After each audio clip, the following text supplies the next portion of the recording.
हमारे कुछ गुनाहों की सजा भी साथ चलती है। हम अब तन्हा नहीं चलते, दवा भी साथ चलती है। कह दीजिए सुभान अल्लाह। हमारे कुछ गुनाहों की सजा भी साथ चलती है। हम अब तन्हा नहीं चलते, दवा भी साथ चलती है। और अभी जिंदा है माँ मेरी, मुझे कुछ भी नहीं होगा। अभी जिंदा है माँ मेरी, मुझे कुछ भी नहीं होगा। मैं घर से जब निकलता हूँ दुआ भी साथ चलती है। अभी जिंदा है माँ मेरी, मुझे कुछ भी नहीं होगा। मैं घर से जब निकलता हूँ दुआ भी साथ चलती है। कभी मुनव्वर राना ने कहा था कि बुलंदी देर तक किस शख्स के हिस्से में रहती है। आइए दोस्तों, इन्हीं अशार के बाद बिला किसी तमहीद व ताखीर के मैं हजरत मौलाना मोहम्मद अकरम साहब कासमी मद्दजिल्लहुल आली, जो आज पूरे हिंदुस्तान के अंदर जिन्होंने अपनी खिताबत का लोहा मनवाया है और इनकी तकरीर को बड़ी दिलजमी के साथ और सुना जाता है। बहुत बेबाक मुकर्रिर जो हमारे सूबे झारखंड की नुमाइंदगी अल्हम्दुलिल्लाह पूरे मुल्क हिंदुस्तान में कर रहे हैं। मैं गुजारिश करता हूँ हजरत से कि वो तशरीफ लाएं और अपने खिताब से हम सामईन को महसूस फरमाएं। अस्सलामु अलैकुम व रहमतुल्लाहि व बरकातुहू। अल्हम्दुलिल्लाह अल्हम्दुलिल्लाहि नहमदुहु व नस्तईनुहु व नस्तगफिरुहु व नुमिनु बिहि व नतवक्कलु अलैहि व नऊज़ु बिल्लाहि मिन शुरूरि अनफुसिना व मिन सय्यिआति अमालिना। मन यहदिहिल्लाहु फला मुदिल्ल लहु व मन युद्लिलहु फला हादिय लहु व नशहदु अल्ला इलाहा इल्लल्लाहु वहदहु ला शरीका लहु व नशहदु अन्न सय्यिदना व सनदना व नबिय्यना व हबीबना व मौलाना मुहम्मदन अब्दुहु व रसूलुहु सल्लल्लाहु तआला अलैहि व अला आलिहि व बारक व सल्लम तस्लीमन कसीरन कसीरा। अम्मा बाद, अऊज़ु बिल्लाहि मिनश शैतानिर रजीम। बिस्मिल्लाहिर रहमानिर रहीम। फफिर्रू इलल्लाह इन्नी लकुम मिन्हु नज़ीरुम मुबीन। सदक़ल्लाहुल अज़ीम। अल्लाहुम्मा सल्लि अला सय्यिदना व सनदना व नबिय्यना व हबीबना व मौलाना मुहम्मदिन व बारिक व सल्लिम।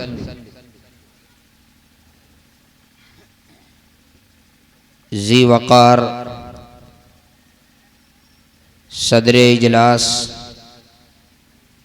आली जनाब डॉक्टर शकील अहमद साहब स्टेज पे तशरीफ़ फरमा, मुअज़्ज़ज़ उलमाए किराम, शुअराए इज़ाम, आज के इस खूबसूरत इजलास के नाज़िम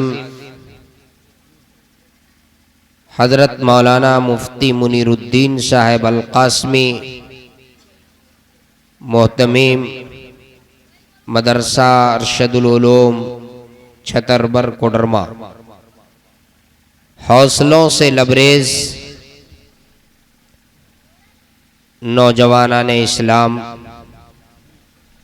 पर्दा नशी ख़वातीन इस्लाम, सख्त सर्दी पड़ रही है, ठंड का मौसम है और इतनी शदीद सर्दी के बावजूद आप हजरात का इस दीनी इजलास में शिरकत करना यकीनन बाइसे सआदत है। आप काफ़ी देर से शुअराए किराम के नातिया अशार और नज़्म से मुस्तफीज हो रहे हैं। हमारे मेहमान शायर जनाब फारूक दिलकश और हमारे उभरते हुए बहुत ही कम वक्त में मुल्क हिंदुस्तान में जिन्होंने अपनी शायरी के ज़रिए से अपनी शनाख्त बनाई, जनाब कारी आफ्ताब रहबर साहब।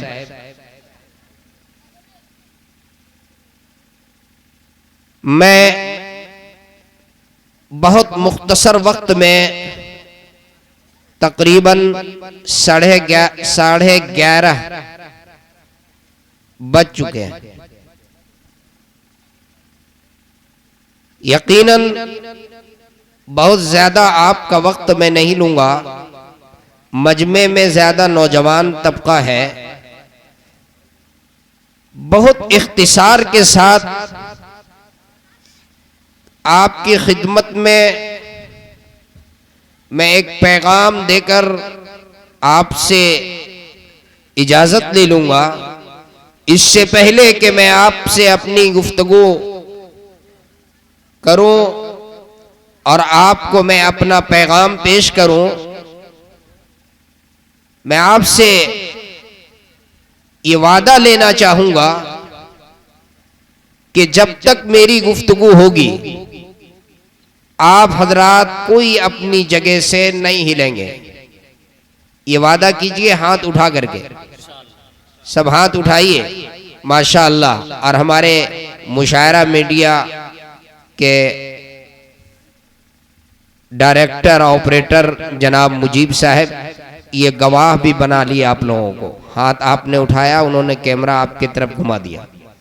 अब कोई अगर आप में से उठेंगे तो फिर कैमरा आपकी तरफ जाएगा। कौन वादा के खिलाफ करेंगे।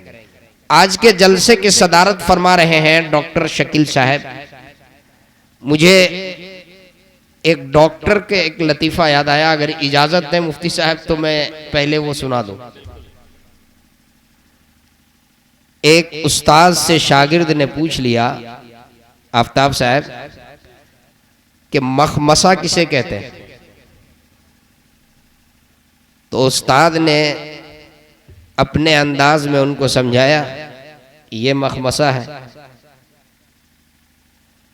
शागिर्द ने अर्ज किया, उस्ताद मोहतरम बात यूं समझ में नहीं आई, मुझको ये बताइए कि मखमसा के मीम का मतलब क्या है और साद का मतलब क्या है, खा का मतलब क्या है, हा का मतलब क्या है, अलग अलग समझाइए। ऐसे मुझे बात समझ में नहीं आई।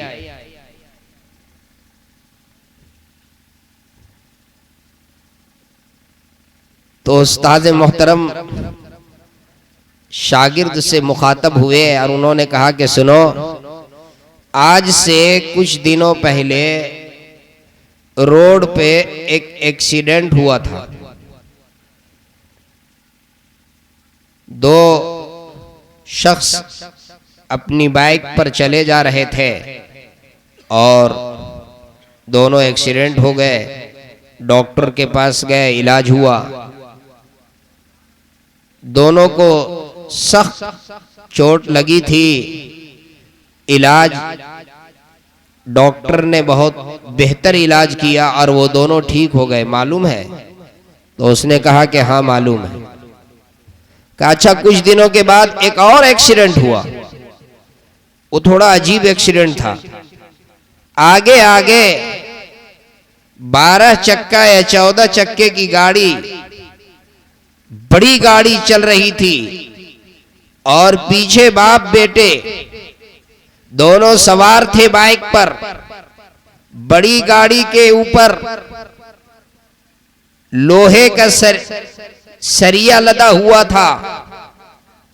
उसमें से एक रड जो है वो गाड़ी से, ब्रेकर पे वो रड जो है वो गाड़ी से निकलकर और पीछे जो बाइक पे बाप बेटे सवार थे उनको आ लगा। और वो इतने जोर से लगा कि बाप बेटे दोनों का सर उनके धड़ से अलग हो गया। फौरन दोनों को लेकर अस्पताल गए और अस्पताल में एडमिट किया। डॉक्टर ने मुआयने के बाद फौरन ऑपरेशन का अमल किया और कामयाब ऑपरेशन हुआ। कामयाब ऑपरेशन हुआ। 1 महीने तक आईसीयू में रखा, किसी से मिलने नहीं दिया, डॉक्टर के तरफ से इजाजत नहीं थी।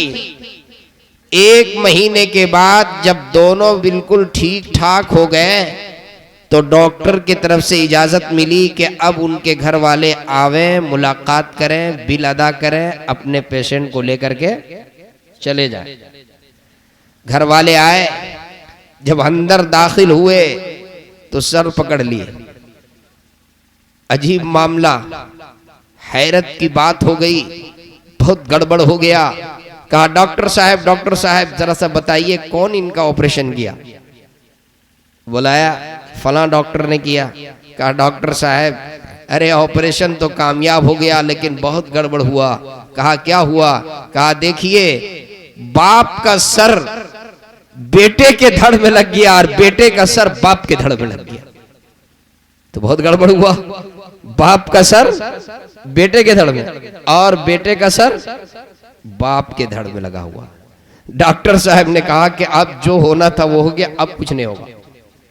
जो होना था वो हो गया, अब आगे कुछ नहीं होगा। लेकर घर चले आए। कहा पहले बताना चाहिए था, पहचान नहीं कराए, हो गया, अब हम क्या करें। तो लेकर घर चले आए। अब घर आने के बाद एक नई परेशानी शुरू हो गई कि अब घर में बीवी जो है बहू किसके साथ रहेगी और माँ किसके साथ रहेगी। आया सर का एतबार करके उस कमरे में बहू या धड़ का एतबार करके उस कमरे में माँ जाए, कैसे जिंदगी गुजरेगी। अजीबोगरीब मामला हो गया है। सर का एतबार होगा या धड़ का एतबार होगा। बहुत परेशान हुए। कहीं जाना हो तो बाइक पे सवार होने की बारी आए तो बहू जो है वो बहू अपनी सास की तरफ देखे और सास अपनी बहू की तरफ देखे कि आया कौन किसके बाइक में बैठे, कौन किस मोटरसाइकिल पर सवार हो। पूरी जिंदगी अजीरन, घर का सारा माहौल बिगड़ गया, बहुत परेशानी। गए मौलाना साहब के पास के मौलाना साहब बहुत मसला हो गया। क्या बताएं, कुछ दिनों पहले मेरे घर में एक्सीडेंट हुआ था, मालूम है कि हाँ मालूम है। कहा देखिए ना डॉक्टर साहब के यहाँ हॉस्पिटल में गए तो डॉक्टर साहब ने ऑपरेशन तो कामयाब कर दिया लेकिन सर जो है बाप का सर बेटे के धड़ में और बेटे का सर बाप के धड़ में जोड़ दिया। बहुत गड़बड़ हुआ, कैसे क्या होगा। तो मौलाना ने कहा कि कोई बात नहीं है। तो मौलाना ने कहा अब ठीक है रहने दीजिए। मौलाना ने कहा कि क्या किया जाए। कहा कुछ मसला बताइए, कैसे जिंदगी गुजरेगी। कहा कि ऐसा किया करो, दोनों जो है अपनी अपनी बीवी को तलाक दे दो। दोनों अपनी अपनी बीवी को तलाक दे दो और फिर से जो है दोनों का निकाह पढ़ा देगा। तलाक दे दो और फिर से निकाह पढ़ा दे। तो वो खुश हो गया कि मसले का हल निकल गया। अब घर आए तो घर में जो है ये बात जब उन्होंने सुनाई तो घर वालों ने कहा कि अरे बेवकूफ कहीं के, मौली साहब से ये तो पूछो कि कौन किसको तलाक देगा, कौन किसको तलाक देगा। और फिर ये है कि तलाक तो दे दे, उसके बाद निकाह कैसे होगा। सर का एतबार करके निकाह होगा या धड़ का एतबार करके निकाह होगा। निकाह कैसे होगा, तलाक कैसे होगी। शागिर्द ने कहा उस्ताद मोहतरम बात समझ में आ गई, मखमसा इसी को कहते हैं। बात समझ में आ गई, मखमसा इसी को कहते हैं। आप हजरात बहुत जिंदा दिल होकर बैठे हुए हैं और जब जलसे के सदर जो है वो जिंदा दिल है तो सामीन भी जिंदा दिल है। बड़ी जिम्मेदारी के साथ मैं आपकी खिदमत में एक पैगाम अर्ज करना चाहता हूं और उसके बाद मैं आपसे रुखसत होऊंगा।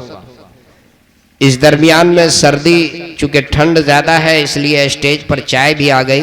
कोई हर्ज नहीं है, खामोशी के साथ बैठकर चाय पिला दीजिए, अफरा तफरी ना हो, लोगों की तवज्जो इधर उधर ना हो। चूंकि मैं अपनी बात अब शुरू करने जा रहा हूँ। दुरूद पाक पढ़ लें। अल्लाहुम्मा सल्ली अला मुहम्मद व अला आलि मुहम्मद कमा सल्लैता अला इब्राहीम व अला आलि इब्राहीम इन्नका हमीदुम मजीद। अल्लाहुम्मा बारिक अला मुहम्मद व अला आलि मुहम्मद कमा बारकता अला इब्राहीम व अला आलि इब्राहीम इन्नका हमीदुम मजीद। हजरात, हर दौर में मुसलमान तीन तबके में मुनक़सिम रहे हैं। हर दौर में मुसलमानों की तीन किस्में रही हैं। तीन तबकों में मुसलमान बटे हुए रहे हैं। पहली किस्म मुसलमानों की वो रही है जिनके अंदर इस्लाम मुकम्मल तौर पे रचा बसा हुआ, वो इस्लाम के अंदर दाखिल नहीं बल्कि इस्लाम उसके अंदर दाखिल, उनके रगो रेशों में इस्लाम दाखिल, उनके हड्डी में, उनके गोश्त पोस्ट में इस्लाम दाखिल, उनका अकायद इस्लाम के मुताबिक, उनका ईमान मुकम्मल, उनके मामलात, उनकी मुआशरत, उनका अखलाक मुकम्मल इस्लाम के मुताबिक, इस्लाम के लिए हर तरह की कुर्बानी देने के लिए तैयार, इस्लाम की सरबलंदी के लिए जान देने की जरूरत पड़ी तो जान देने के लिए तैयार, इस्लाम की आबियारी के लिए, इस्लाम की सरबलंदी के लिए जिस तरह की कुर्बानी देने की जरूरत पड़ी उस कुर्बानी के लिए तैयार मुसलमानों का एक वो तबका हर दौर में रहा है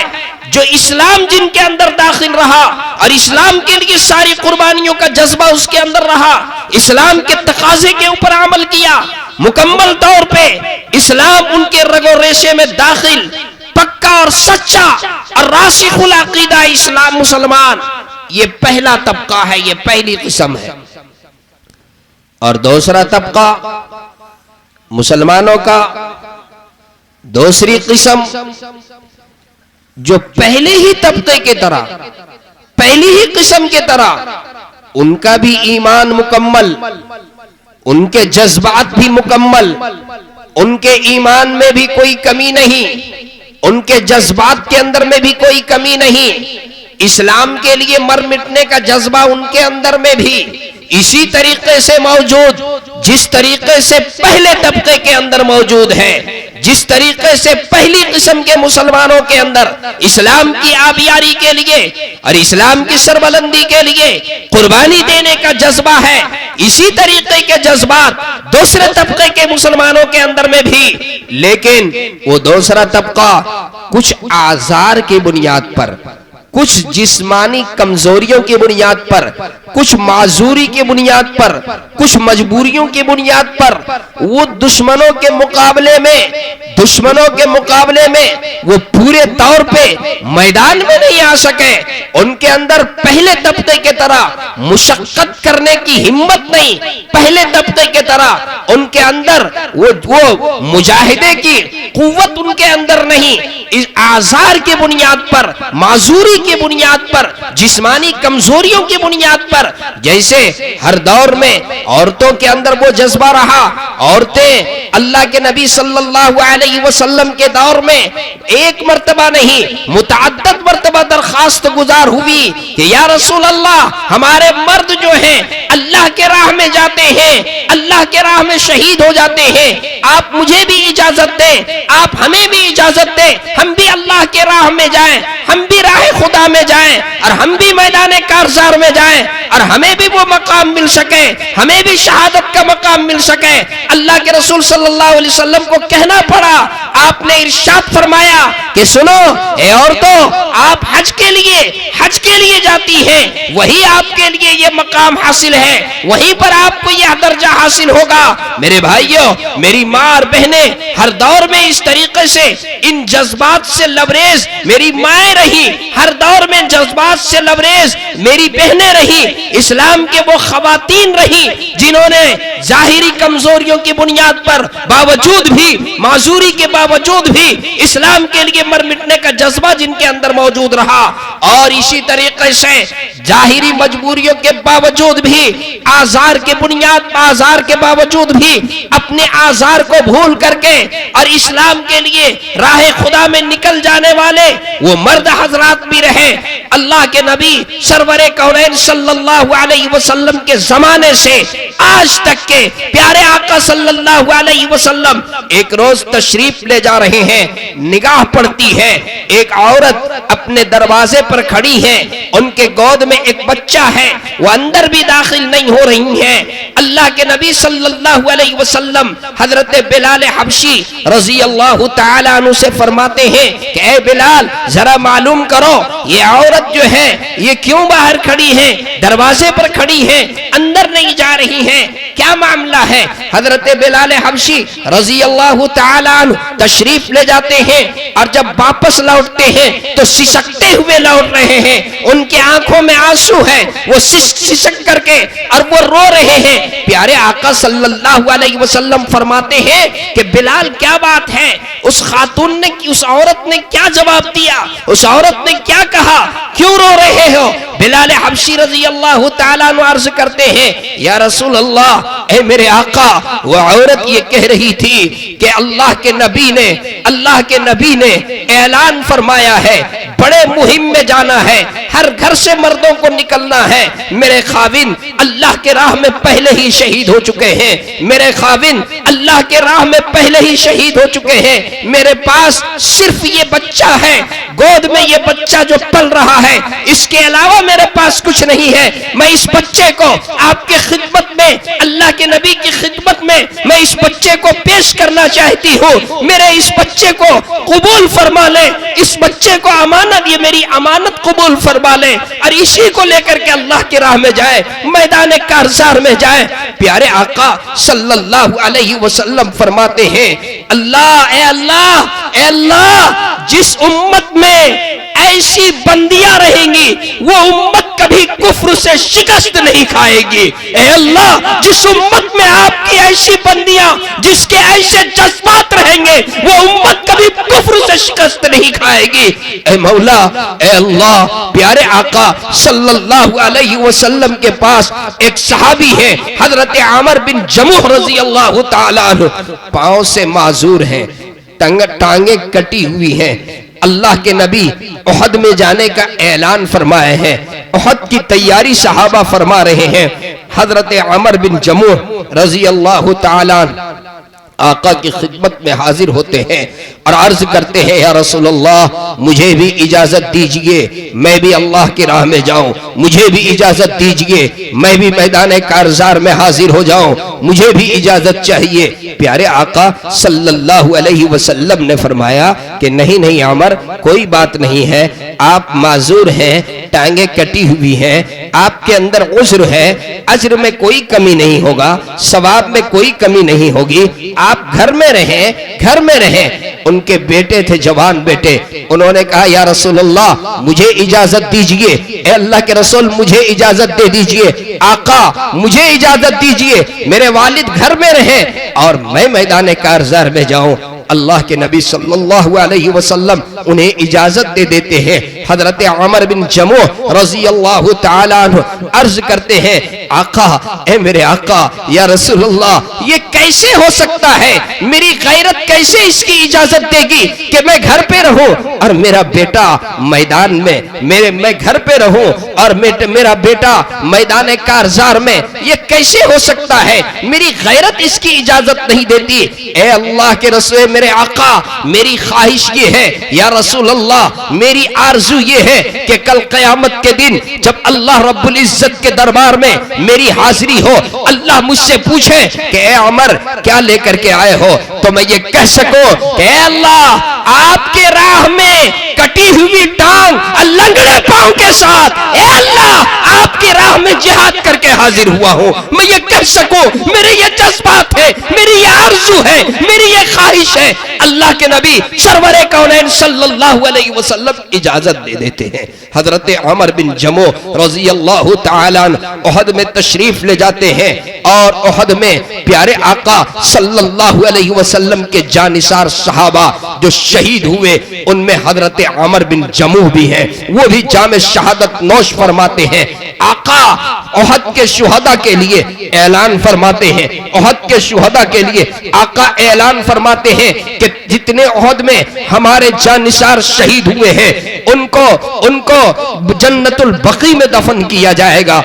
चुनांचे हजरत अमर बिन जमो रजी अल्लाह ताला अन्हु के लाश को जब ऊंट पर रखा गया और उस ऊंट को बकी के जानिब चलाया गया तो वो ऊंट बैठ गया। तवज्जो से सुनिए, हजरत अमर बिन जमो रजी अल्लाह ताला अन्हु की लाश जिस ऊंट के ऊपर रखा गया उस ऊंट को बकी के जानिब जब चलाया जाने लगा तो वो ऊंट बैठ गया।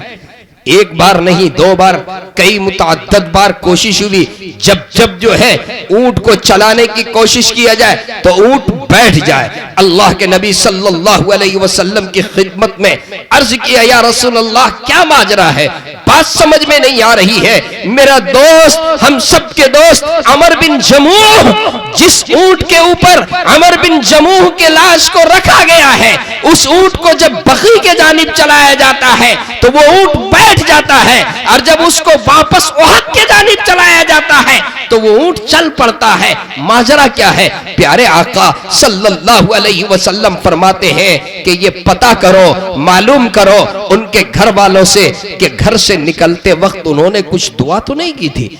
घर से निकलते वक्त उन्होंने कुछ दुआ तो नहीं की थी। हजरत आमर बिन जमो रजी अल्लाह ताला अन्हु की अहलिया से जब मालूम किया तो बीवी ने बताया कि हाँ, जब वो घर से निकल रहे थे तो उन्होंने ये दुआ की थी, अल्लाहुम्मा ला तरुद्दनी इला अहली हय्यन औ मय्यतन। ए अल्लाह, मुझे अपना घर वापस, जिंदा या मुर्दा, मुझे अपना घर वापस न लौटाना। ए अल्लाह, मैं नहीं चाहता कि मैं जिंदा या मुर्दा अपने घर वापस जाऊं। प्यारे आका सल्लल्लाहु अलैहि वसल्लम फरमाते हैं कि अमर बिन जमूह की दुआ कबूल हो चुकी है, अमर की दुआ कबूल हो चुकी है, इसलिए अब इसे बकी के जानिब इसके लाश को नहीं ले जाओ बल्कि इसे यहीं पर दफन कर दो। ऐ मेरे नौजवानों, ये वो जज्बात थे इस्लाम की आबियारी के लिए, इस्लाम की सरबलंदी के लिए, एलाए कलिमतुल्लाह के लिए। ये वो जज्बात थे, ये वो ईमानी जज्बा था जिसके लिए मर मिटने का वो जज्बा मौजूद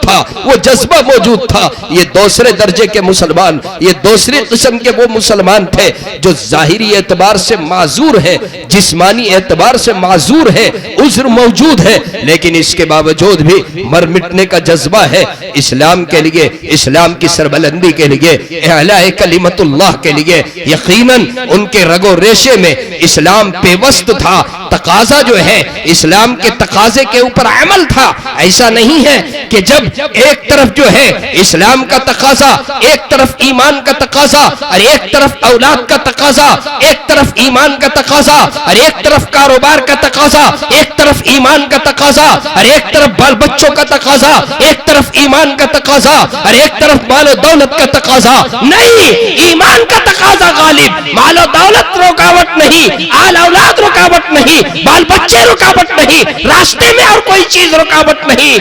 ईमान का तकाजा, इस्लाम के तकाजे के ऊपर अमल। ए मेरे नौजवानों, मैं आपको कहना चाहता हूँ, ये जनवरी का महीना चल रहा है, आपके अंदर वो जज्बा आज मौजूद नहीं। इस्लाम सिर्फ नाम से, एक जुबान से इस्लाम है, इस ईमान से इस्लाम और नारे तकबीर अल्लाहु अकबर, लेकिन आपके अंदरूनी जज्बे, आपके अंदरूनी एतबार से आपके अंदर वो जज्बा नहीं, आपके अंदर ईमान के तकाजों के ऊपर अमल नहीं, आपके अकायद दुरुस्त नहीं, आपके मामलात दुरुस्त नहीं, आपका इखलाक दुरुस्त नहीं, आपकी मुआशरत दुरुस्त नहीं, अल्लाह के हुक्मों के ऊपर अमल नहीं, अल्लाह के हुक्मों की नाफरमानी। मुझे याद है, मुझे कहने दीजिए, अभी जब 1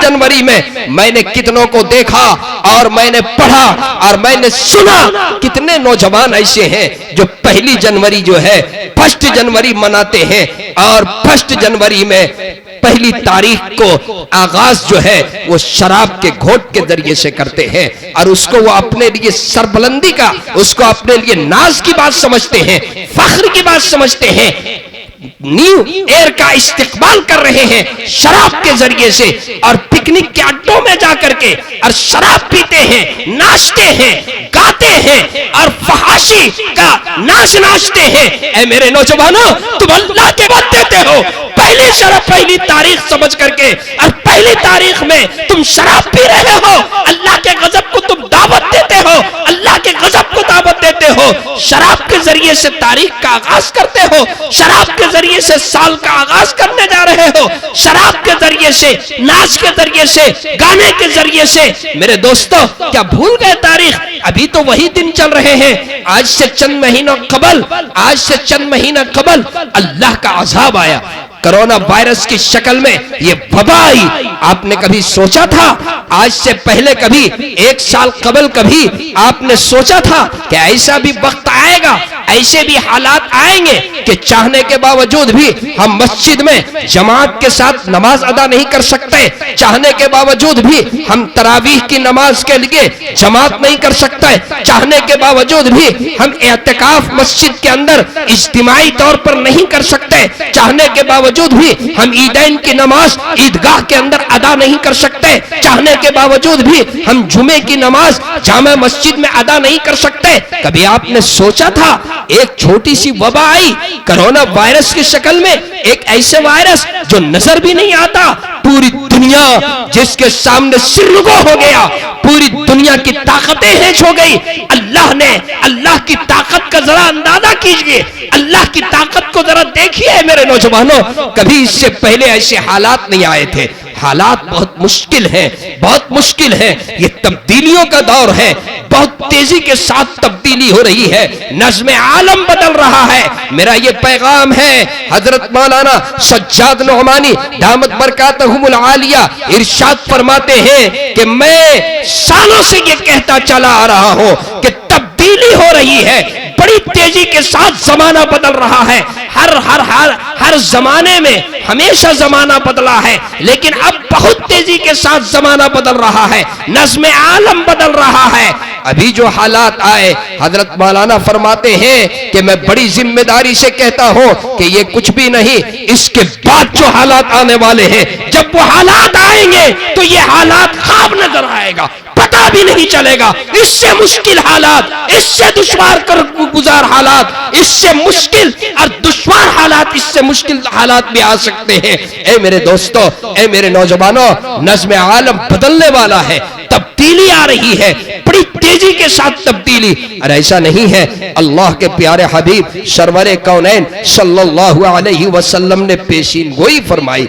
आप सल्लल्लाहु अलैहि वसल्लम ने आने वाले हालात और आने वाले तमाम अहवाल को आप अलैहि सलातु व तस्लीम ने इरशाद फरमाया। मुस्लिम शरीफ की रिवायत है, मुस्लिम शरीफ की ये रिवायत है, हजरत ज़ैनब बिन्त जहश रज़ियल्लाहु अन्हा उम्महातुल मुमिनीन में से वो इस रिवायत के राविया हैं।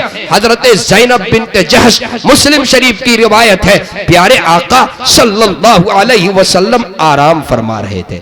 हजरत ज़ैनब बिन्त जहश रिवायत करती हैं कि एक रोज आका आराम फरमा रहे थे, आका लेटे हुए थे, अचानक आका बेदार हुए, नींद से बेदार हुए। आपके चेहरे मुबारक, आपका चेहरे मुबारक लाल था, आप सल्लल्लाहु अलैहि वसल्लम का चेहरे मुबारक सुर्ख था और आपकी जुबान पर कलमा जारी था, ला इलाहा इल्लल्लाह, ला इलाहा इल्लल्लाह, ला इलाहा इल्लल्लाह।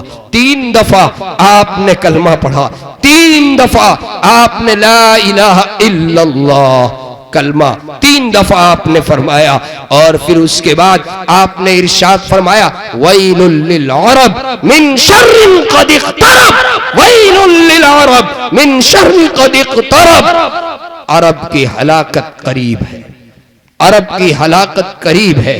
अहले अरब तबाह हो जाएंगे, हलाक हो जाएंगे, बर्बाद हो जाएंगे। बहुत करीब है। ऐ मेरे दोस्तों, जरा आज के हालात को पढ़िए, आज के हालात को देखिए। कभी आपने इससे पहले सोचा नहीं होगा जो इस वक्त वहां के हालात हैं। कभी आपने इससे पहले सोचा नहीं होगा कि इस्लाम दुश्मन ताकतों के खिलाफ आने के बजाय उनकी हिमायत करेंगे। कभी आपने इससे पहले इसके मुतालिक तसव्वुर नहीं किया होगा कि वहां भी शिर्क के आमाजगाह बनेंगे। ऐ मेरे नौजवानों, ऐ मेरे भाइयों, हालात बहुत मुश्किल हैं। अब वक्त है कि अपने आप को सुधारिए, अल्लाह के तरफ मुतवज्जे हो जाइए, इनाबत इल्लाह पैदा कीजिए, इस्तिग़फ़ार की कसरत कीजिए, अल्लाह के हुक्मों को मानिए, अल्लाह के हुक्मों को मानिए और अपने आप को दुरुस्त कीजिए। अपने आप को मुसलमानों के पहले तबके में शामिल कीजिए, पहली किस्म में शामिल कीजिए। मैंने अपनी गुफ्तगू में ये शुरू किया कि हर दौर में मुसलमान के 3 तबके हैं, हर दौर में मुसलमानों की 3 किस्म रही है। पहली किस्म वो जो मुकम्मल तौर पे जिनके अंदर इस्लाम रचा बसा, इस्लाम के तकाजे के ऊपर मुकम्मल अमल। दूसरा तबका भी उनके जज्बात भी पहले ही तबके की तरह, उनके जज्बात भी पहली ही किस्म की तरह, वो भी इस्लाम के तकाजे के ऊपर मुकम्मल आमिल। और तीसरी किस्म, तीसरा तबका जो जाहिरी एतबार से सिर्फ उनकी जुबान पर इस्लाम, सिर्फ जुबान पर इस्लाम और अमल में कहीं भी इस्लाम नहीं, इस्लाम के तकाजे के ऊपर कोई अमल नहीं, जुबान पर कलमा, जुबान पर मुसलमान, लेकिन अंदर से कुछ नहीं। एक तरफ इस्लाम का तकाजा है और एक तरफ बाल बच्चों का तकाजा, तो बाल बच्चों का तकाजा गालिब आ जाए। एक तरफ इस्लाम का तकाजा, एक तरफ जो है, एक तरफ अपने घर वालों का तकाजा, तो घर वालों का तकाजा गालिब आ जाए। उनके अकायद भी दुरुस्त नहीं, उनका मामलात भी दुरुस्त नहीं, उनके अखलाक भी दुरुस्त नहीं, उनकी मुआशरत भी दुरुस्त नहीं, कुछ भी दुरुस्त नहीं, सिर्फ जुबान से इस्लाम, सिर्फ जुबान से ईमान। ये तीसरा तबका जिसे कुरान करीम ने मुनाफिक कहा, कुरान करीम ने इस तीसरे तबके को मुनाफिक कहा है। ये तीसरी किस्म हर दौर में अल्लाह के नबी सल्लल्लाहु अलैहि वसल्लम के दौर में भी मौजूद है। प्यारे आका सल्लल्लाहु अलैहि वसल्लम ने जब तबूक का ऐलान फरमाया, जिसमें 30,000 लश्कर तबूक के लिए रवाना हुए थे, ये वो है जिस मौके पर अल्लाह के नबी सल्लल्लाहु अलैहि वसल्लम ये चाहते थे कि उस वक्त मदीने में ये तीनों तरह के मुसलमान मौजूद थे, ये तीनों किस्म के मुसलमान मौजूद थे। आका ये चाहते थे कि मुकम्मल शनाख्त हो जाए कौन किस तबके में है, किसके अंदर क्या जज्बात है, किसके अंदर क्या जज्बे हैं, कौन सच्चे मुसलमान हैं और कौन मुनाफिक हैं। इसी तरीके से अहद के मौके पर भी अल्लाह के नबी ने ऐलान फरमाया, कुछ लोग वो थे जो निकले और रास्ते से वापस आ गए। ऐसी कई मिसालें मौजूद हैं। प्यारे आका सल्लल्लाहु अलैहि वसल्लम के दौर से लेकर आज तक के हर दौर में ये तीसरे तीनों तबके के मुसलमान मौजूद रहे हैं। और सुनिए मेरे भाइयों, मेरे दोस्तों, अल्लाह का एक निजाम है। गौर से सुनिए, जो बात मैं कहकर आपसे रुखसत होना चाहता हूं। अल्लाह का एक निजाम है। अल्लाह तबारक व तआला, अल्लाह रब्बुल इज्जत जब इस्लाम को गलबा देना चाहते हैं, अल्लाह तबारक व तआला जब इस्लाम को गालिब करना चाहते हैं, इस्लाम गालिब होगा और अदल होगा, इंसाफ होगा, अमन होगा, कुफ्र जो है वो पस्त होगा, जुल्म का खात्मा होगा और अदल होगा, इंसाफ का गलबा होगा, अमन गालिब होगा, इस्लाम गालिब होगा। तो अल्लाह का ये निजाम रहा है कि पहले छटाई हुई है। अल्लाह का ये निजाम के पहले छटाई हुई है, छटाई। और छटाई का यही तरीका रहा कि जब जब अल्लाह रब्बुल इज्जत ने इस्लाम के गलबे का इरादा फरमाया तो पहले छटाई हुई, उनके सामने हालात आए, उनके सामने आजमाइशें आई और उन हालात में, उन आजमाइश में छटाई हुई। और छटाई के बाद जो खालिस लोग थे, जो मुस्तखलस लोग थे, पहले तबके के लोग और दूसरे तबके के लोग, अल्लाह रब्बुल इज्जत ने इस्लाम का गलबा उनके जरिए से फरमाया है। कभी ऐसा नहीं हुआ कि इस्लाम के गलबे में तीसरी किस्म की शमूलियत हुई हो। तीसरी किस्म की शमूलियत के साथ कभी इस्लाम गालिब नहीं हुआ, कभी इंसाफ गालिब नहीं हुआ, कभी अदल का दौरा नहीं हुआ, कभी अमन कायम नहीं हुआ।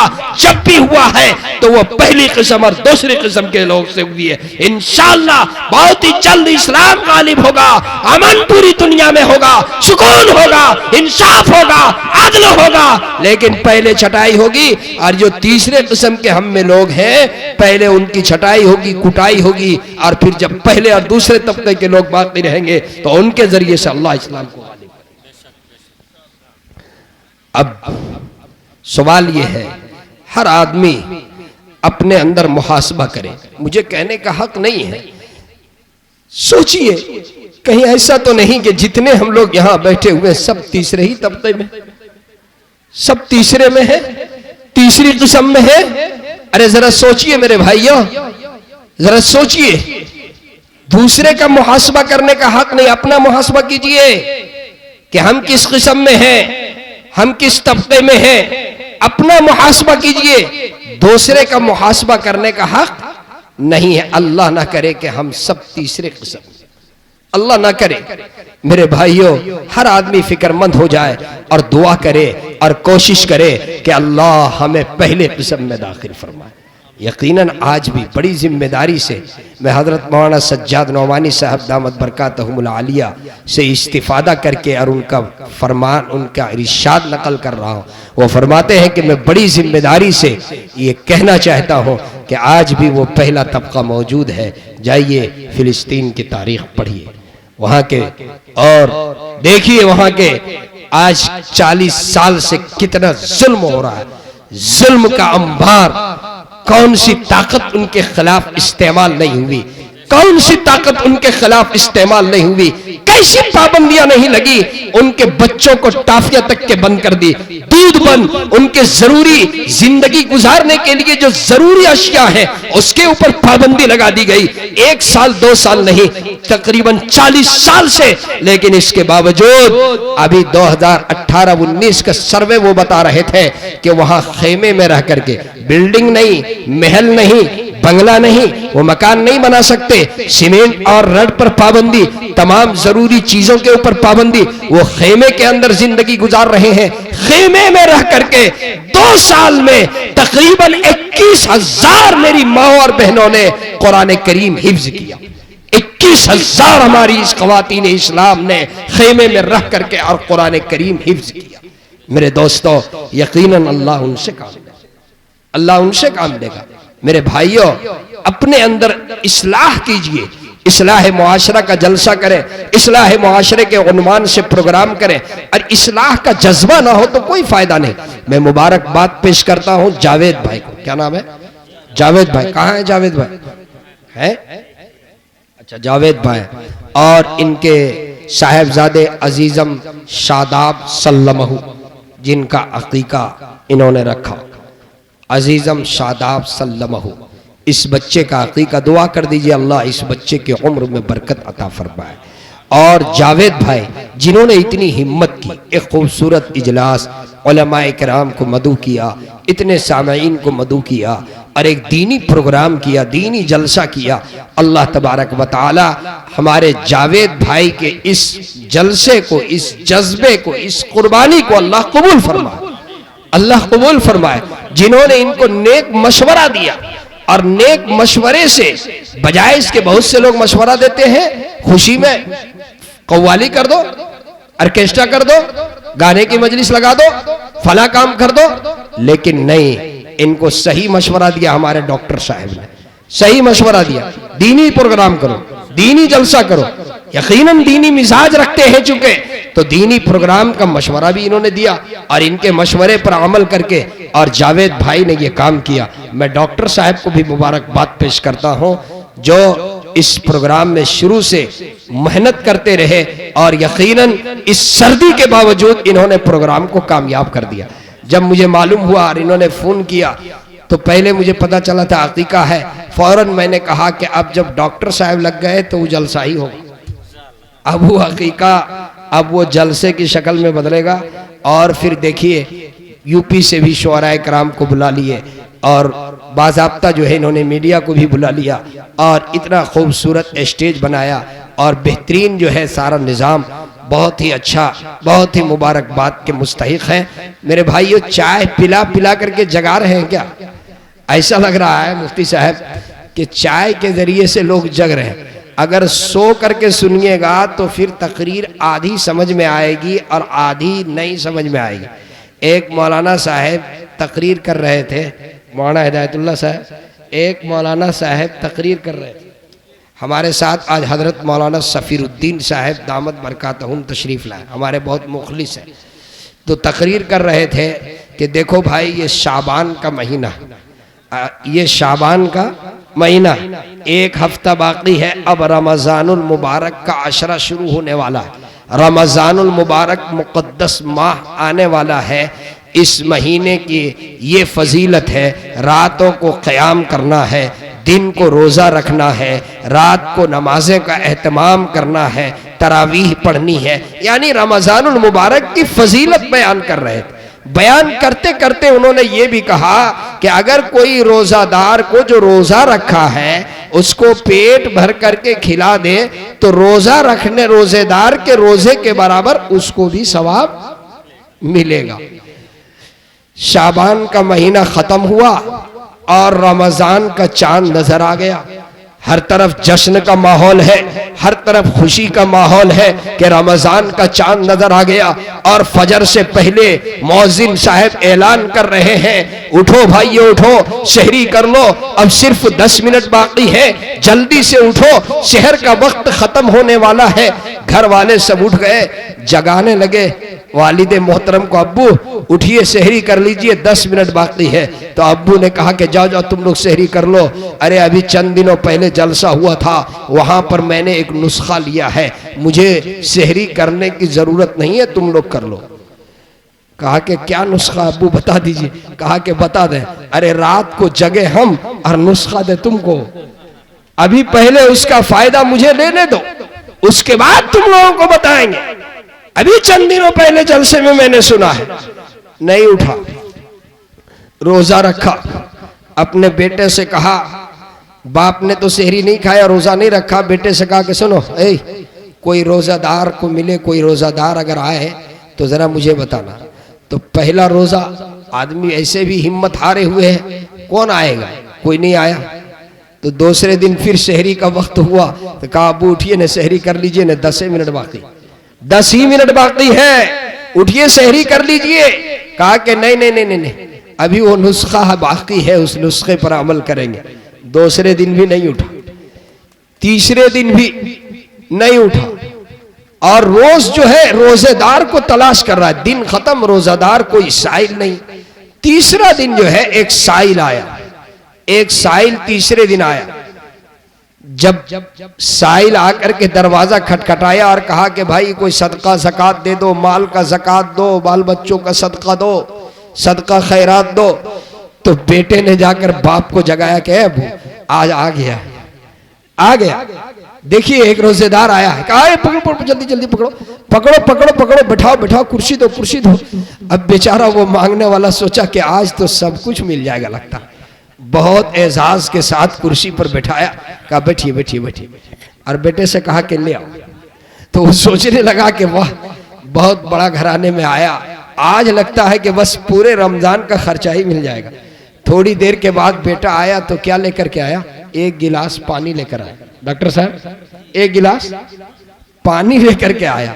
उसने तकरीर में यह भी सुना था कि कोई रोजेदार को पेट भर करके खिला दे तो उसे रोजेदार के रोजा रखने के बराबर सवाब, और पेट भर कर ना खिला सके तो एक घूंट पानी भी पिला दे तब भी सवाब। तो कहा कि ये लीजिए जरा पानी पी लीजिए। कहा भाई मैं रोजा रखा हूं, मैं रोजे में हूं, मैं कैसे पानी पीऊं? कहा नहीं पीना पड़ेगा। कहा भाई मैं रोजे में हूं, मैं पानी कैसे पीऊं? कहा नहीं पीना पड़ेगा। कैसे होगा पीना पड़ेगा, जबरदस्ती बात है, रोजा टूट जाएगा। कहा कि आपको अपने रोजे की फिक्र है और मुझको अपने जन्नत में जाने की फिक्र, आपको पीना पड़ेगा। अब मरता क्या ना करता, वो बेचारा सोचा कि ना कुछ मिले वो ठीक है, मत दीजिए कुछ लेकिन जाने दीजिए। कहा बाबू बाहर वाला आंगन का दरवाजा बंद करो, इसको पटको, दरवाजा बंद करो। दरवाजा बंद कर दिया और बाप बेटा मिलकर जबरदस्ती पटक दिया। और कहा कि कम से कम एक घोंट जो है इसको जबरदस्ती घुसा दो। अब बेचारा मरता क्या ना करता, सरकते हुए किसी तरह एक घोंट पार हो गया। एक घोंट पार हुआ, कहा बस हो गया, अब हो गया। उसने कहा अच्छा बताइए, आप तो पी ही लिए, ये बताइए इतनी मेहनत आपने क्यों किया, मेरा रोजा तोड़वा कर आपको क्या फायदा हुआ? कहा अरे भाई, आपके रोजा तोड़ने का फायदा ये हुआ कि मौलाना साहब ने तकरीर किया कि जो रोजेदार को एक घूंट पानी पिला दे उसको भी उसी के बराबर सवाब। तो मैं तो 3 दिन से तलाश कर रहा था कौन दिन भर रोजा रखेगा, मैं रोज एक घूंट रोजेदार ही को पिला दूंगा। कहा अरे मौलाना साहब की तकरीर बढ़िया से सुनना चाहिए, वो अफ्तार के टाइम का था, अफ्तारी यहाँ 12 बजे पिलाने का था। अगर बढ़िया से तकरीर नहीं सुनिएगा तो ऐसा ही होगा। इसलिए तकरीर सुनिए तो गौर से सुनिए और तवज्जो से सुनिए और पूरी बात सुनिए। अगर पूरी बात नहीं सुनेंगे, आधी बात सुनेंगे तो कोई फायदा नहीं होगा। आधी बात समझ में आएगी, आधी बात समझ में नहीं आएगी। तो सब बेदार हैं। हजरत मुफ्ती मुनीरुद्दीन साहब कासमी ने मुझसे फरमाया कि 40 मिनट बयान करना है, तो मेरे ख्याल से मेरा वक्त तो पूरा हुआ, इसलिए मैं अपनी बात को अब यहीं पर समेट देना मुनासिब समझता हूं। अच्छा देखिए, यहाँ एक पर्ची आई थी, मैंने पढ़ा। हमारे रफीक भाई और शाहिद भाई यहाँ मौजूद हैं। गुज़िश्ता साल हमारे रफीक ठेकेदार साहब ने बहुत बेहतरीन प्रोग्राम किया था, तो एक पर्ची यहाँ पर आई और उसको मैंने पढ़ा। इन्होंने शायर लोगों को ये लिख करके दिया कि जो शायर माँ के ऊपर कोई नज्म पढ़े जिससे आंख में आंसू आ जाए तो उसको 1100 रुपये इनाम देंगे। तो शायर लोग तो मेरे ख्याल से 1100 रुपये ले लिए। आफ्ताब साहब तो 1100 नहीं लगता, 2200 लगे। और फारूक साहब कितना लगे, उस वक्त तो मैं यहाँ नहीं था। और मुफ्ती साहब भी मौका गनीमत समझ करके और कुछ अशार माँ पर कहते कहते बाप पर भी कह दिए। बहुत अच्छे अशार पढ़े, बहुत अच्छे अशार पढ़े। बाप पर भी कुछ अशार पढ़े। जब माँ पर 1100 तो बाप पर 2200 आना चाहिए। मुफ्ती साहब को भी इनाम मिला। और अब जब मैं अपनी तकरीर खत्म करना चाह रहा हूं तो मुफ्ती साहब हुक्म दे रहे हैं कि माँ पर आप भी वाकया सुना दीजिए, माँ पर आप भी वाकया सुना दीजिए। तो मैं भी सुना दूंगा, लेकिन हमारे रफीक भाई और शाहिद भाई अगर वाकया सुनकर मुतासिर हुए तो इनाम हमको भी देंगे ना। इनाम देंगे तो ठीक है, और नहीं देंगे तो आप लोग वाला इनाम हम ले लेंगे। देखिए, गुज़िश्ता साल जब मेरी हाजिरी हुई थी यहाँ पर, तो उस वक्त मेरा बयान आखिरी में हुआ था और इस उन्वान के ऊपर, इस पर मैं यहाँ पर बात नहीं, लेकिन हमारी तकरीर यूट्यूब में मौजूद है। गुज़िश्ता साल लॉकडाउन से पहले मैं बंगाल में था एक प्रोग्राम में, खड़गपुर में, और वहाँ पर मैंने तकरीर की और वहाँ माँ का वो वाक़या मैंने नकल किया। जो भाई माइक सही रखो, जो यूट्यूब के ज़रिए से अगर आपने सुना होगा, और नहीं सुना तो जैसा कि मुफ्ती साहब ने हुक्म दिया मैं सुनाऊं और अपनी बात को ख़त्म करूं। तवज्जो के साथ आप मेरी बात को सुन लें। एक साहब हजरत पीर जुल्फ़कार साहब दामत बरकातहुमुल आलिया ने इस वाक़ये को बयान फरमाया कि एक साहब का निकाह हुआ, शादी हुई, 25 साल के बाद औलाद हुई। 25 साल, आप सोच सकते हैं आफ्ताब भाई, 25 साल इंतजार करने के बाद अगर लड़का हो तो कितनी खुशी होगी, कितनी खुशी होगी। जावेद भाई शादाब बाबू आए तो लाखों रुपए खर्च कर दिए, वो 25 साल के बाद आया होगा तो क्या खर्च किया होगा। 25 साल के बाद लड़का पैदा हुआ, पढ़ाया लिखाया, आला से आला असरी तालीम दिलाया, और इतना पढ़ा लिखा कि पढ़ लिख करके वो एसडीओ बन गया। क्या बन गया, क्या बना भाई बताइए ना, आप लोग जोर से बोलिए ना। एसडीओ समझते हैं? नहीं समझते हैं तो डॉक्टर साहब के पास आइए, ये डीसी भी बता देंगे किसको बोलते हैं, एसडीओ किसको बोलते हैं, सब समझा देंगे। एसडीओ बन गया। एसडीओ चंद दिनों के बाद उसने अपनी अम्मी जान से कहा, अम्मी जान अब मेरी शादी करवा दीजिए। अम्मी शादी, मेरी माँ बहनें सुन रही तो आप भी गौर से सुने। कहा अम्मी शादी करा दीजिए। कहा ठीक है, अपने पसंद का रिश्ता तलाश करो। चुनांचे रिश्ता तलाश किया और शादी हो गई। बीवी जब आई तो वो गांव में रहते थे, चंद दिन तक वो रही। उसके बाद कहने लगी कि सुनिए, आपके घर में पानी का इंतजाम नहीं है, आपके घर में लाइट का सही इंतजाम नहीं है, आपके घर में एसी नहीं है, आपके घर में कूलर नहीं है, आपके घर में फैन पंखा नहीं है, कैसे मैं रह सकूंगी? इस तरीके से मैं कैसे गुजारा करूंगी? माँ ने कहा बेटा बात सही कह रही है, शहर से बहू लेकर के आए हैं, शहर की बेगम है, ये शहर में रही है, लाइट के बगैर ये नहीं रह सकती, पानी के बगैर ये नहीं रह सकती। इसलिए ऐसा करो, जहां तुम मुलाजमत करते हो अपने क्वार्टर में ले जाओ, वहीं पर इसको रखो। और सुनो ए मेरे बेटे, हफ्ते में एक दिन मुलाकात के लिए आ जाना, हफ्ते में एक दिन मुलाकात के लिए आना। कहा ठीक है।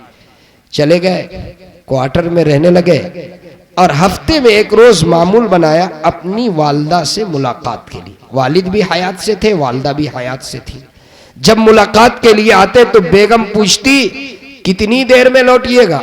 कि 1 घंटे में। तो कभी 2 घंटा हो जाता, कभी 3 घंटा। तो जब लौट करके जाते तो घर में झगड़ा होता था कि आपको तो यहाँ से जाने के बाद बाल बच्चों का ख्याल नहीं रहता, जाते हैं घंटा कह करके और आते हैं 3 घंटे के बाद। आप यहां से निकलते हैं तो बच्चों को फरामोश कर जाते हैं। हमेशा ये झगड़ा बेचारा किसी तरह मैनेज करके और चल रहा था। एक रोज उसने अपनी वालदा से कहा कि अम्मी जान, एक मुलाजमत सऊदी अरब से एक मुलाजमत की वैकेंसी आई है, अगर आप इजाजत दें तो मैं इंटरव्यू दूं। अगर इंटरव्यू में मैं कामयाब हुआ और मेरा सिलेक्शन हो गया तो मैं सऊदीया चला जाऊं। अम्मी ने कहा बहुत अच्छी बात है, कौन माँ नहीं चाहती कि मेरा बेटा तरक्की करे, कौन बाप नहीं चाहता कि मेरा बेटा तरक्की करे। इजाजत मिल गई, चुनांचे उसने मुलाजमत के लिए इंटरव्यू दिया और सिलेक्शन भी हो गए। अम्मी जान से इजाजत ली। अम्मी ने कहा कि बेटा जाओ और अपनी बीवी को भी लेकर के जाओ, तना मत जाओ, बेगम को भी लेकर के जाओ। चुनांचे वो सऊदी अरब के लिए जब रवाना होने लगा तो जाते हुए अम्मी ने एक नसीहत किया कि बेटा जिस मकाम पर जा रहे हो ये वो मकाम है, वो मुक़द्दस मकाम है जहां पर खाना काबा है, जहां रोज़ा रसूल है। ऐ मेरे लख्त जिगर, ऐ मेरे बेटे, जब जब तुम्हें मौका मिले तो अल्लाह के घर की जियारत के लिए जाना, तुम्हें मौका मिले तो उम्रा भी करना और हज का महीना आ जाए तो हज भी करना। कहा बड़ी अच्छी बात है, नसीहत कर दी। बेटा रवाना हो गया सफर में और सऊदी अरब में जब वो रहने लगा, हज का महीना जब जब आया तो वो अल्लाह के घर हज्जे बैतुल्लाह के लिए पहुंचता। 1 साल, 2 साल, 3 साल, 4 साल। हजरत पीर साहब फरमाते हैं कि 13 साल तक मुसलसल हज किया। 13 साल, तवज्जो से सुनिए। 13वीं साल जब हज से फारिग हुआ तो उसने ख्वाब देखा। ख्वाब में देखा कोई अल्लाह वाला उससे कह रहा है कि तेरा हज कबूल नहीं हुआ, हज कबूल नहीं हुआ, कोई हज अब तक कबूल नहीं हुआ। वो मताफ में जहां तवाफ करते हैं उसके बाजू में खड़े होकर और हिचक हिचक कर वो रोने लगा, खूब गिड़गिड़ा कर रोने लगा। ए अल्लाह क्या गुनाह हुआ है, मुझसे क्या कसूर हुआ, मुझसे क्या गलती हुई कि मेरा हज कबूल नहीं हो रहा। एक अल्लाह वाले का गुजर हो रहा था, उस अल्लाह वाले ने उस नौजवान से पूछ लिया, बताओ मेरे नौजवान क्या बात है, क्यों रो रहे हो? उसने कहा कि हजरत बात यह है, मैं 13 साल से यहाँ मुलाजमत कर रहा हूँ और हर साल हज बैतुल्लाह के लिए हाजिर होता हूँ। हज बैतुल्लाह की सआदत तो हासिल होती है लेकिन हज कबूल नहीं हो रहा। उसने पूछा, उस अल्लाह वाले ने पूछा कि ये बताओ तुम्हारे माँ बाप हयात से हैं? कहा कि हाँ मेरे वालिदैन हयात से हैं। कहा कितने साल हुए मुलाकात हुए? कि 13 साल। कहा जल्दी से टिकट का इंतजाम करो और अपने वालिदैन से मुलाकात के लिए जाओ। अपने वालिदैन की जियारत के लिए जाओ। चुनांचे फौरन टिकट का इंतजाम किया और अपने मुल्क के लिए रवाना हुआ। जब अपने गांव के सरहद के अंदर दाखिल हुआ, तवज्जो से सुनिए, एक अपने गांव के एक लड़के से मुलाकात हुई। उसको पूछा अपने वालिद का नाम लेकर के कि ये बताओ तुम उनको जानते हो? तो उसने जवाब दिया कि हाँ हाँ मैं उनको जानता हूँ, आज से तकरीबन 1 माह कबल उनका इंतकाल हो गया। 1 माह पहले उनका इंतकाल हो गया। और आगे उस लड़के ने कहा कि मालूम मुझे ये है कि उसका एक ही बेटा है जो सऊदी अरब में रहता है और वो निहायत नालायक है, वो बहुत नाहंजार है, वो बहुत बेवफा लड़का है, वो अपने वालिद के जनाजे में भी नहीं आया और 13 साल गुजर गए, उसने कभी खबरगिरी भी नहीं की, कभी उसने कोई खबर लेने की भी कोशिश नहीं किया। एक ही बेटा है लेकिन वो बहुत नालायक है। ये खबर सुन करके और पांव तले जमीन खिसक गई। पता भी नहीं था कि बेटा बाप इंतकाल हो चुका है। बोझल कदमों के साथ अपने घर के तरफ रवाना हुआ। दरवाजे के करीब जब पहुंचा, दिल में ये भटक है, दिल में ये अंदेशा है कि जब मैं घर दाखिल होऊंगा मेरी बूढ़ी माँ पता नहीं किस कैफियत में होगी। वालिद तो अल्लाह के प्यारे हो गए, मेरी बूढ़ी माँ मुझसे बात करेगी या नहीं करेगी? मेरी बूढ़ी माँ मुझसे नाराज होगी, मुझे झिड़क देगी, मुझसे बात भी नहीं करेगी, मुझे सख्त सुस्त कहेगी। 13 साल गुजर गए, मैंने कोई खबर तक नहीं ली। 13 साल के बाद मैं हाजिर हूँ, पता नहीं मेरी माँ मुझसे बात करेगी या नहीं करेगी। इसी तरह से बोझल कदमों के साथ गया और दरवाजा बंद था। दरवाजे को दस्तक दिया, दरवाजे पे हल्के हाथों से जब दरवाजे पे हाथ रखा तो दरवाजा खुल गया। अंदर से कुंडा बंद नहीं था। दरवाजा खुला, देखा चारपाई बिछी हुई है और मेरी बूढ़ी माँ जो बहुत कमजोर, नहीफ, ज़ईफ, वो उस चारपाई पे लेटी हुई है। थोड़ी देर खड़ा रहा, सोचता रहा, पता नहीं मेरी माँ नींद से है या बेदार है। अगर नींद से है तो मैं इंतजार करूं, मेरी माँ बेदार हो जाए फिर मैं सलाम करूं, और अगर मेरी माँ बेदार है तो मैं माँ को सलाम करूं। ये सोचता हुआ जब माँ के सिरहाने पर पहुंचा तो क्या देखता है कि माँ लेटी हुई है और हाथ यूं उठा हुआ है और होंठ हिल रहे हैं, कुछ दुआ कर रही है। बेटा सलाम करने के बजाय अपना कान जो है वो माँ के मुंह के करीब किया, होठ के करीब किया कि मेरी माँ क्या दुआ कर रही है। तो जब करीब कान करीब से लगाया तो आवाज आई, माँ यूं दुआ कर रही थी, ए अल्लाह मेरा खाविन तो, ए अल्लाह मेरा खाविन इंतकाल हो गया, तेरा प्यारा हो गया। ए अल्लाह तू खूब जानता है कि मेरा सिर्फ एक बेटा है जो मेरा मेहरम है, मेरे रिश्तेदार और कोई नहीं, कोई मेरा अजीज नहीं, सिर्फ मेरा एक बेटा मेरा मेहरम है जो बाहर रहता है। ए अल्लाह मेरे बेटे को मुझ तक के वापस पहुंचा दे ताकि मेरा इंतकाल हो तो मुझे कफन देने वाला, मुझे दफन करने वाला, मुझे कब्र में उतारने वाला मेरा मेहरम बेटा मौजूद रहे। कफन दफन करने वाला और कब्र में उतारने वाला मेरा मेहरम, मेरा बेटा मौजूद रहे। जब ये आवाज सुनी तो बेटे ने कहा, अम्मी जान मैं आपका लख्त जिगर हाजिर हूं, मैं आपका बेटा हाजिर हूं, मैं आपका लख्त जिगर नूरे नजर हाजिर हूं। माँ ने कहा कि ए मेरे लख्त जिगर, ए मेरे नूरे नजर, मुझे मोतियाबिंद हो गया है, मुझे दिखाई नहीं पड़ रही है, मैं देख नहीं सकती हूँ। ए मेरे लख्त जिगर जरा मेरे करीब आओ, मैं तेरे जिस्म की खुशबू सूंघना चाहती हूँ, मैं तेरे बदन की खुशबू को सूंघना चाहती हूँ। ए मेरे नूरे नजर मैं तुझे देख नहीं पा रही हूँ, जरा करीब तो आ जाओ ताकि मुझे तेरे जिस्म की खुशबू मिल सके, मैं बदन की खुशबू को सूंघना चाहती हूँ। ए मेरे नौजवान बेटो, ए मेरे नौजवानों जरा सोचो माँ के क्या जज्बात होते हैं, 13 साल तक के जिस बेटे ने अपनी माँ की खबर नहीं लिया, 13 साल के बाद जब वो बेटा अपनी माँ की खिदमत में हाजिर हुआ तो माँ क्या कहती है, माँ का ममता क्या कहता है, माँ के जज्बात क्या है। ऐ मेरे लख्त जिगर, मैं देख तो नहीं पा रही हूँ, लेकिन जरा मेरे करीब आओ, मैं तुझे सूंघना चाहती हूँ। तेरे जिस्म की खुशबू को मैं महसूस कर रही हूँ, तेरे बदन की खुशबू को मैं सूंघना चाहती हूँ। ऐ मेरे नौजवानों, मैं इसी पैगाम के साथ मुफ्ती साहब ने हुक्म दिया, मैं अपनी बात को ख़त्म करता हूँ। अगर आपकी वालिदा हयात से है, आपके वालिद हयात से है, अपने वालिदैन की खिदमत कीजिए, अपनी माँ की खिदमत कीजिए, अपनी माँ से दुआएं ले लीजिए। कसम खुदा की, आपकी माँ अगर हाथ उठाकर दुआ कर देगी, आपकी दुनिया भी संवर जाएगी, आपकी आखिरत भी संवर जाएगी। अरे माँ तो जन्नत का साया है, छांव है। जिस तरीके से मैं कहा करता हूं कि पेड़ के ऊपर धूप आए, उसके नीचे जो खड़ा होता है, धूप पेड़ अपने ऊपर ले लेती है और नीचे खड़े हुए को वो साया देती है।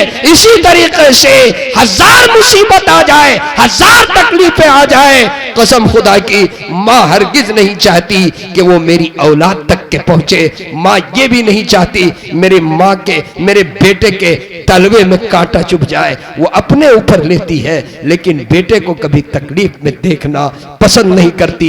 एक माँ की ये ममता है, एक माँ की ये आरजू है, एक माँ की ये मोहब्बत है, एक माँ की ये तड़प है। आज मैं जावेद बाबू के इस अकीके के प्रोग्राम में मैं ये पैगाम देना चाहता हूँ। आप सोच सकते हैं, आज जो बाप अपने बच्चे के लिए इतना खर्च कर रहा है, उसकी खुशी में अकीका किया और फिर ये प्रोग्राम रचाया, उस माँ के दिल पे भी क्या ख्वाहिश होगी, उस माँ को कितनी खुशी होगी। शादाब बाबू, अजीजम शादाब सल्लमहू के लिए उस माँ के दिल में क्या ममता और उस माँ के दिल के क्या जज्बात होंगे और उस बाप के दिल के क्या जज्बात होंगे। अगर यही बच्चा आगे चल करके माँ बाप के जज्बात को ठेस पहुंचाए तो माँ बाप के दिल के ऊपर क्या गुजरेगा। हर माँ बाप के दिल की ये आरजू होती है कि मेरा बेटा जब जवान हो तो मेरे बुढ़ापे का सहारा बने। बाप के सामने कभी सख्त कलामी मत कीजिए, माँ के सामने कभी सख्त कलामी मत कीजिए, बल्कि उनके साथ अदब से पेश आइए, मोहब्बत से पेश आइए, उनकी दुआएं लीजिए। मैं अब अपनी बात को खत्म करता हूं। मैंने अपनी बात यहां से शुरू की थी कि 3 किस्म के लोग हैं, 3 तबके, 3 किस्म मुसलमानों की रही है। ए मेरे नौजवानों, आप वादा करो, आज के इस मजमे में मैं आपसे वादा लेना चाहता हूं, आप वादा करो कि इंशाअल्लाह मैं कोशिश करूंगा, हम सब कोशिश करेंगे कि हम पहली किस्म में, हम सब कोशिश करेंगे कि हम सब कोशिश करेंगे। ये हमारे शाहिद भाई ना, शाहिद भाई है माशाअल्लाह, इन्होंने कुछ इनाम से नवाजा।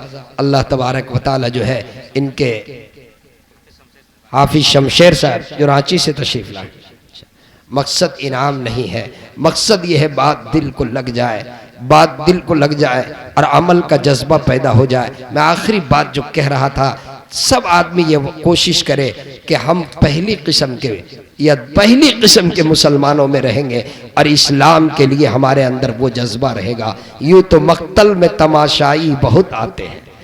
डॉक्टर साहब आपके हवाले से, चूंकि आप बहादुर आदमी हैं, मैं डॉक्टर साहब का बहुत अकीदतमंद हूँ और अकीदत की वजह यह है कि ये मर्द मुजाहिद है, जरूरत पड़ती है तो मैदान में बिल्कुल कामयाब, मुकम्मल, बहुत ही जज्बे से लबरेज हैं। मैं तो कहता हूँ कायद हो तो ऐसे हो, यकीनन जब जब जरूरत पड़ी बेपनाह जज्बा। यूं तो मख्तल में तमाशाई बहुत आते हैं, आओ उस वक्त जिस वक्त के बुलाए जाओ। यूं तो मख्तल में तमाशाई बहुत आते हैं, आओ इस वक्त के जिस वक्त बुलाए जाओ। वमा तौफीकी इल्ला बिल्लाह व आखिर दावाना अनिल हम्दुलिल्लाहि रब्बिल आलमीन।